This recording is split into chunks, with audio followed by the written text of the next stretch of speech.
મહત્વપૂર્ણ સમાચાર મોડાસાથી। મોડાસામાં વીજ ધાંધિયાને લઈને લોકોમાં રોષ જોવા મળ્યો છે। છેલ્લા 3 દિવસથી વીજળી ગુલ થતાં મોડાસામાં લોકોએ હલ્લાબોલ કર્યો। વીજ કચેરી સામે રસ્તો બ્લોક કરીને લોકોએ વિરોધ નોંધાવ્યો છે। જે પ્રકારે રાત્રિના સમયે વીજ ધાંધિયાને લઈને લોકોમાં રોષ જોવા મળે છે। હાલ ભાદરવાની સિઝન છે ત્યારે અતિશય ગરમી અને ગભરામણને લઈને લોકો રસ્તા પર ઉતરી આવ્યા છે। જે પ્રકારના દ્રશ્યો આપ જોઈ શકો છો, યુજીવીસીએલ કચેરીની બહાર લોકોએ મોટી સંખ્યામાં ભેગા મળીને રસ્તો બ્લોક કર્યો છે। કારણ કે જે પ્રકારે રાત્રિના સમયે વીજળી ગુલ થવાના જે પ્રશ્નો છે તે છેલ્લા 3 દિવસથી બની રહ્યા છે અને તેને જ પગલે લોકોમાં રોષ જોવા મળે છે।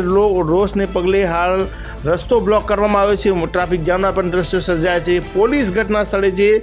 જે પ્રકારના દ્રશ્યો આપ જોઈ શકો છો, સમાચાર 31 પર વીજ ધાંધિયાને લઈને લોકોમાં રોષ જોવા મળી રહ્યો છે। છેલ્લા 3 દિવસથી વીજળી ગુલ થવાના જે પ્રશ્નો છે અને તેને જ લઈને કોઈ નિરાકરણ ના આવતા અંતે લોકોએ યુજીવીસીએલ કચેરી આગળ જ દેખાવો કર્યા છે। સાથે જ વાત કરવામાં તો રસ્તો બ્લોક કરીને તંત્રના કાન આંબળવાનું કામ પણ લોકોએ કર્યું છે। ત્યારે વીજ ધાંધિયાને લઈને લોકોમાં પારાવાર રોષ જોવા મળી રહ્યો છે। છેલ્લા 3 દિવસથી આ પ્રકારની ઘટના રોજ બનતી હોવાથી લોકોમાં ભારે રોષ સાથે આજે લોકોએ રસ્તા રોકોનું જે આંદોલન છે તે કર્યું છે। પોલીસ હાલ ઘટના સ્થળે છે અને લોકોને સમજાવવાનો પ્રયત્ન કરે છે, પણ જે પ્રકારે વીજ ધાંધિયાને લઈને લોકોમાં રોષ છે। 3 દિવસથી આ પ્રકારની જ ઘટના બનતી હોવાથી કોઈ નક્કર કામગીરી કરવામાં ન આવતા અંતે લોકોએ રસ્તો બ્લોક કરીને તંત્રને જગાડવાનું કામ કર્યું છે।